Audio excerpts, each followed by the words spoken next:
येथील गुन्हे शोध पथक PI श्री राऊत ACP श्री कोमल यांनी पुढाकार घेऊन गुप्त बातमीदारामार्फत बातमी काढून एक चोरीचे मोबाईल घेणारे मोबाईल दुकानदारास अटक करून त्याच्याकडून एकूण 13,52,000 रुपये किमतीचे 111 मोबाईल जप्त करण्यात आलेले आहेत। यामध्ये पुढील तपास संबंधित दुकानदारास अटक करून याच्यामध्ये त्याच्याकडे चौकशी केली असता सदरचे मोबाईल हे आपल्या सोलापूर शहर आणि पूर्ण जिल्हा हद्दीतून तडीपार आरोपी गणेश उर्फ अप्पा तुकाराम बैरुंगी आणि लखन तुकाराम बैरुंगी या दोघांकडून घेतली असल्याची माहिती आहे।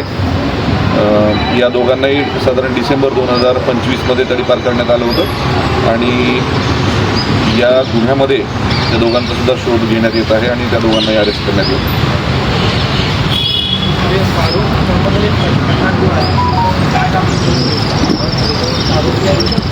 नाही, फारुख मोहम्मद आणि पठाण हा जो प्रमुख आरोपी आपण आज अटक केलेला आहे हा एक मोबाईल शॉपी चालवतो आणि हे चोरलेले मोबाईल हा संबंधित चोरांकडून विकत घ्यायचा आणि तो परस्पर विक्री करायचा आणि या सर्व चोरींमध्ये हा सुद्धा तेवढाच सहभागी असल्याचं दिसून आल्यावरून याला अटक करण्यात आलेली आहे। सर किती मोबाईल आहेत एकूण? याचं पूर्वीच्या रेकॉर्डची माहिती आपण घेत आहोत। बाकी 2 आरोपींचा बऱ्यापैकी पूर्वीचं रेकॉर्ड आहे आणि सध्या ते तडीपार पण आहे। सर असं किती शॉप आहेत की जिथं चोरीचे मोबाईल सापडले? हा आता इनिशियली आपल्याला आता हा पहिलाच क्लू मिळालेला आहे। याच्या तपासातून अजून तसं काही निष्पन्न झालं तर त्या पुढील कारवाई निश्चित होईल। नाही, इतर ठिकाणचे सुद्धा याच्यामध्ये काही आहेत। सोलापूर शहरातलेच आहेत असं नाही, ग्रामीण भागातले सुद्धा आहेत, काही 1-2 विजापूरचे सुद्धा मोबाईल निघालेले बऱ्यापैकी सोलापूर जिल्ह्यातले बऱ्यापैकी जास्तीत जास्त मोबाईल्स आहेत। हे गर्दीच्या ठिकाणी यात्रेच्या ठिकाणी गर्दीच्या ठिकाणी बाजाराच्या ठिकाणी जाऊन परस्पर नकळत हे मोबाईल काढून घेणे आणि मग तिथून निघून जाणे अशा स्वरूपाची चोऱ्या करतात असं प्राथमिकदृष्ट्या दिसून येतं। कसं झालं गुप्त बातमीदारामार्फत याची माहिती मिळाल्यावरून आपण त्यावर चौकशी केली। मोबाईलला फ्लॅश वगैरे मारले असतात काही मोबाईलच्या म्हणजे चौकशी अंती असं कळतं की काही मोबाईलच्या सॉफ्टवेअरचा फ्लॅश त्यांनी केलेला आहे। आता अजून त्याचा टेक्निकल तपास होणं बाकी आहे, त्याच्यानंतरच आपल्याला एक्झॅक्ट सांगता येईल किती मोबाईलचा सॉफ्टवेअर त्यांनी बदलला आणि किती मोबाईलचा अजून नाही बदलला।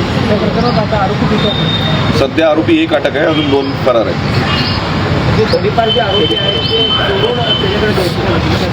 हां, तडीपारचे आरोपी हे चोरून त्याच्याकडे विक्रीसाठी द्यायचे आणि हा विक्री करायचा।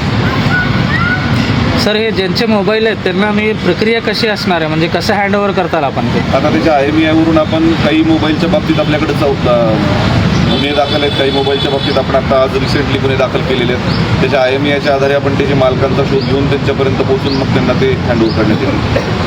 तर म्हणजे तडीपार आरोपी जे तडीपार आहेत त्यांनी फारुखकडे कधी दिले हे फारुखकडे त्यांनी मोबाईल सप्टेंबर ते नोव्हेंबर या कालावधीत दिलेले आहेत आणि यांना तडीपार करण्यात आलेले डिसेंबर महिन्यात।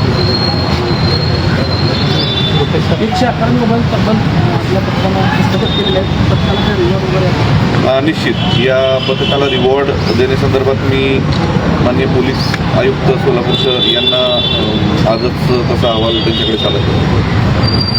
तरी तडीपार आरोपी होते तरी हे शहरात फिरत आहेत?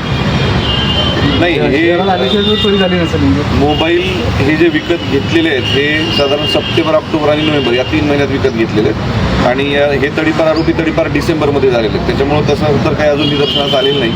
जर तसं निदर्शनास आलं की ह्याच्यामधला कुठला मोबाईल नंतर या लोकांनी यांच्याकडे दिलेला आहे आणि इथं त्यांचं लोकेशन असेल तर निश्चित त्याच्यामध्ये मुंबई पोलीस कायदा कलम 142 नुसार वेगळा गुन्हा आपण दाखल करतो। शिवाय जी मोबाईलची अमाऊंट असते सर ती अमाऊंट जवळपास 13 लाख रुपये आहे आणि जेव्हा मोबाईल चोरीला जातो तर अमाऊंट जवळपास 5 ते 10 हजारामध्ये आपण नोंदवली जातो।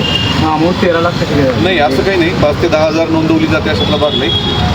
मोबाईल धारक जी रक्कम सांगेल त्यानुसार आपण गुन्हा दाखल करतो आणि अदरवाईज आपण ॲव्हरेज 10,000 रुपये म्हणजे ज्याच्यामध्ये अजून गुन्हा पण दाखल नाही किंवा ज्याच्या मालकाचा आपण अजून ॲड्रेस कन्फर्म नाही किंवा मालक अजून निष्पन्न केलेलं नाही अशा गुन्ह्यात आपण ॲव्हरेज 10,000 रुपये असे पकडतो।